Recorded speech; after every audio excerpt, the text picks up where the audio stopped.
Assalamu alaikum dostlar. Men Оштун мэри боюнча bir чындыкты айтсам, Instagram, TikTok'торда өтө bir талкуу болуп кетти да.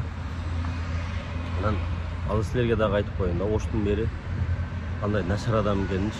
Чындыкты өзүнө жолуксам, өзүнө деле айтайын деп атам, бетине элечи. Оштун мэри, азыркы мэри Жеңишбек Токторбаев өтө bir мындай начар адам экен да. Только өзүн ойлогон начар адам экен. Оштун баардыгын азыр талкалап, бузуп, жолдорду кеңейтип, тротуарларды салып, баягы 30 жыл эмес, 32 жылдагы болбогон нерселерди кылып, буга чейин мисал үчүн Ош шаарында 10-15 мэр келсе, ошолордун баарына тете болгон жалгыз мэр болуп алды.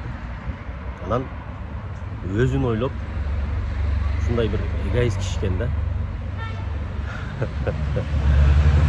Өзүнөн эми канча турат билбейм, илайым ушул 10 жыл, 15 жыл, 20 жыл Ошту бутуна тургузуп, мындай Орто Азиядагы эң алдыңкы шаар кылмайынча кетпей эле койсун дейли. Бирок өзүнөн кийинкини ойлоп айтат да. Эми бул мэрден кийинки келген мэр кантип элге жагып, кайсыл иштерди аткарат, бардык иштерди кылып таштады дейм да. Ушу метро салып туруп эле, анан баягы канатный дорогаларды салып, пробканы жоюм деп, анан мына электринен столбалар бар го, ошолор жердин астына көмөм деп эле мындай баягы Европадагы иштерди кылып жакпаса, анан андан башка иштерди бул мэр кылып койду да. Үй жокторго үй берип атат, машина жокторго машина берип атат, кухнясы жокторго кухня берип атат. Керек болсо жакаларынан бери оңдоп туруп, тишиңерден бери салып берип атат. Ушундай мэр болду да, бул начар адам болду да бул. Эми не дейсиң, ушундай начар адамдар көбө берсин. Ошол.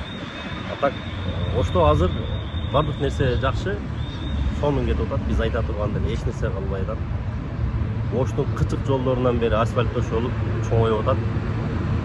Бир эле мына жаңы базарды эске албаганда баары жакшы. Жаңы базарды дегенин себеби, жаңы базардын эми сапатын бардыгыңыздар интернеттен көрдүңүздөр окшойт. Ошондой килтеген чоң жерди алып туруп, баягы мына эски базарды эле көтөрүп алып барып койт. Эми бул базар эми мурдагы мэрдин убагында башталып калган. Бирок ошентсе дагы жаңы мэр баягы шарттарын, сапаттуулук жактарын бир аз карап койсо деген ниетте көп жолу айтып жүрдүк эле. Ошол видеону бөлүшүп кеткиле, мэр өзү көрбөсө дагы жакындары көрүп жеткирип койсун, кандай начар адам экенин өзү дагы билип алсын.